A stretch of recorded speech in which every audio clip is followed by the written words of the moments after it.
So today what I want to do is talk about using alternative tools. Now, alternative tools come from two sources. One of them is antique obsolescent tools that are no longer produced, and the other one is tools from foreign countries and from cheaper sources that fit specific needs in your shop, farm, or business. Now, what I want to look at here is Industro manufactured socket sets. These are pretty old. They were made from around the 1930s up until the 1970s, with the bulk of the production between 1930 and 1950. They came in interesting stamped metal containers. This one was a toolkit model, and it opens up. Now, the interesting thing is these sockets do not use a square drive like you're used to seeing.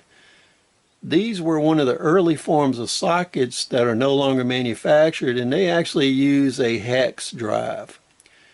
So an Allen wrench is one of the main things that's used to drive these sockets. So when you look at these Allen wrenches they modified for these Industro socket sets, you can see they added detent balls, and in some they would add a bump here in order to keep the socket from not going too deep. So this formed and worked as your breaker bar.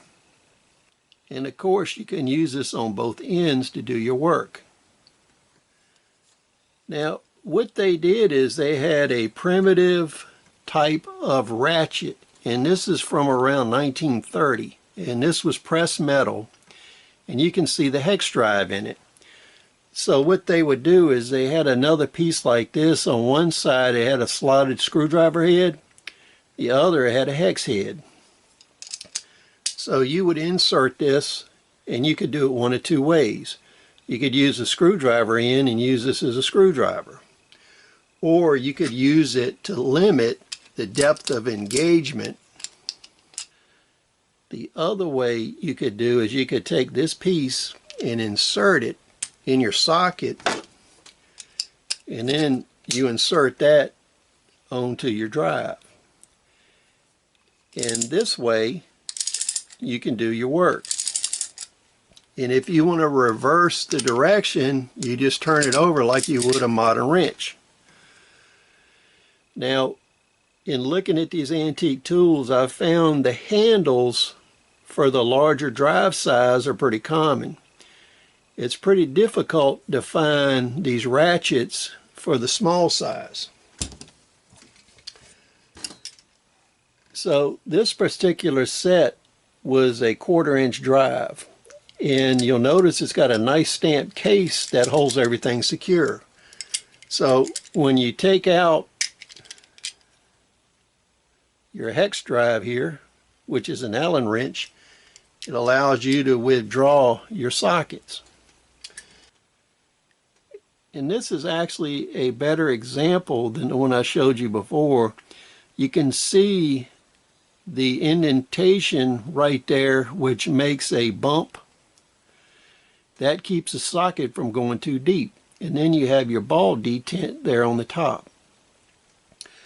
So all of your 1/4 inch drive stuff is set up like this. And like I said, the ratchet assembly for this is much harder to find. Usually it came in bigger sets. But the stamping work on these was really good. And that will differentiate it between the cheap Japanese-made copies.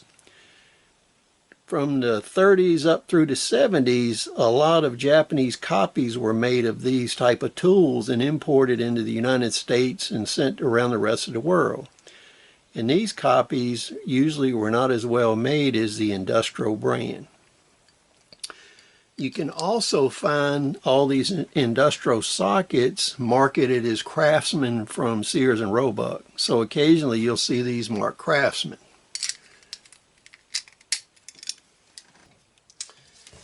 And then on the set I had showed you earlier with the larger 3/8 size drive, This is your 1/4 inch drive here with your 1/4 inch Allen key here. Now the higher end sets in the large automotive sets that had additional pieces and more sockets, you would actually have a socket drive in addition to this Allen wrench. But these are smaller sets. These are not that easy to find anymore as they used to be, but they're high quality and they're excellent. Now this is a Japanese copy which is incomplete. I don't have all the pieces to it. Now when you look at these, they were stamped differently rather than machined, and they're not as high quality, but they are workable. You can use these interchangeably with Industro. So even if you can only find the Japanese ones, if you're missing sockets or something, that helps you get a complete set. Now, the one thing that I want to tell you is, because of the years these were manufactured, the metric versions are not very common. Most of the ones I've seen were all SAE, English Imperial Standard. But there are a few metric versions out there, especially made in the 60s and 70s. So when you're looking at these, keep in mind you might be at a garage sale, you may be somewhere, you know, that you see these for sale, you might see them online, but they are a useful tool for you to use. Please comment, rate, subscribe. We'll see you on the next video.